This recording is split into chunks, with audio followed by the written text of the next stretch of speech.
Some of us have an assumption that more realistic a project's presentation is, better is the result, or sometimes better is the design itself. We often set realism as the epitome of a project's presentation, and we spend a lot of time trying to achieve it. But this is not really true. Realistic rendering is one of the many ways of presenting a project. So if that is the case, what are the other ways of presenting a project? This is exactly what we'll be looking at in this video. We'll be looking at 6 alternate ways of presenting a project that you can use in your next design. I'm Salman, an architect and an illustrator. If you're new to the channel, make sure you subscribe and hit the bell icon for notification. Now you might have a question of why we need these alternate styles of presentation. There are a lot and we'll try to share a few of them with you. Non-realistic presentations allow designers to explore their creativity and artistic freedom. They are not constrained by the photorealism of a project, so they can experiment with different colors, forms, shapes, and different styles of presentation. The AEC industry is a crowded market where everyone wants to achieve photorealistic results of their projects. So in order to stand out from the crowd, the best way would be to adopt to these alternate styles of presentation. This way you can create more distinct results that are most likely to capture the attention of people who are viewing it. By eliminating the unnecessary details, you help the viewers to focus on what truly matters in the design presentation. That way, the viewers are more likely to understand what is the core idea of your project and the design sensibilities. Then there are obvious advantages of quicker production, cost effectiveness, and the ease of adaptability and making corrections. So with that being said, let's move on to the list of 6 non-realistic styles of presentation. Number 1 is collages. The technique of creating collages is definitely not new, and it has been in existence since the time of invention of paper. But within architecture, this style has been recently really popular and has been used widely by many architecture firms worldwide. This medium brings fragments of images, sketches, patterns, materials and textures together. Collages can be used for generating new ideas, for representing a project, or it can be part of the design method itself. The core concept of collages revolves around creating a presentation by blending of images. What makes collages remarkable is its uniqueness, as it's linked to the artist's individuality. Making collages is pretty simple, especially with the digital tools available today. We all would have come across PNGs of human cutouts, trees, textures and so on. The typical method of using these to create visuals is often called collages. We've also made a video on how to create these quick collages in under 10 minutes, so I'll leave a link to it in the description of this video as well, so take a look at it. Number 2, hand sketches.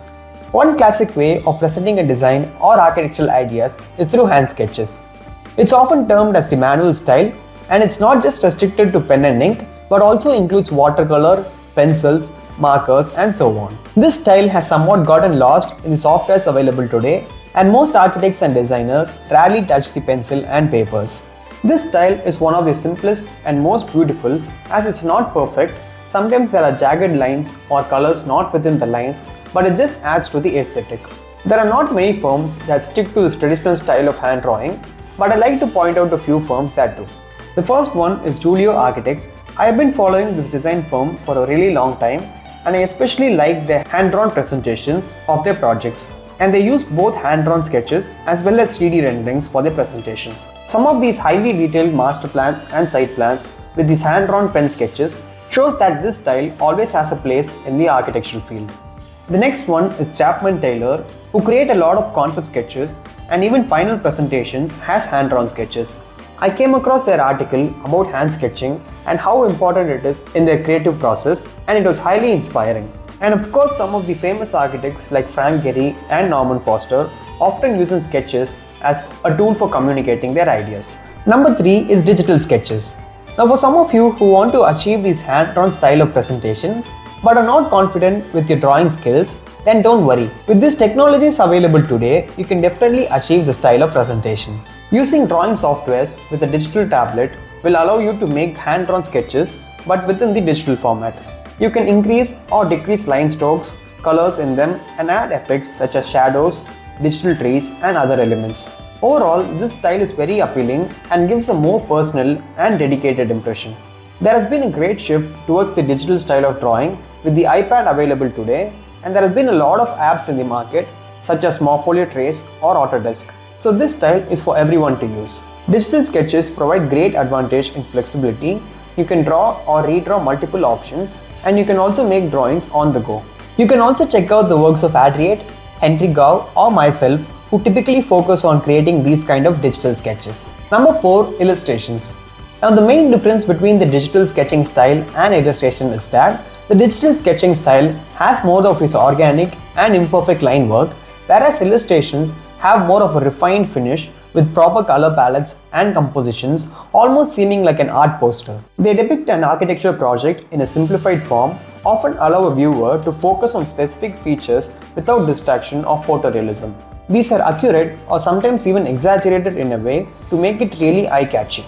They are most commonly used to present elevation designs of buildings or to showcase the context of a building in a site with respect to its surrounding environment. Many architectural illustrators incorporate artistic elements to create a visually compelling presentation.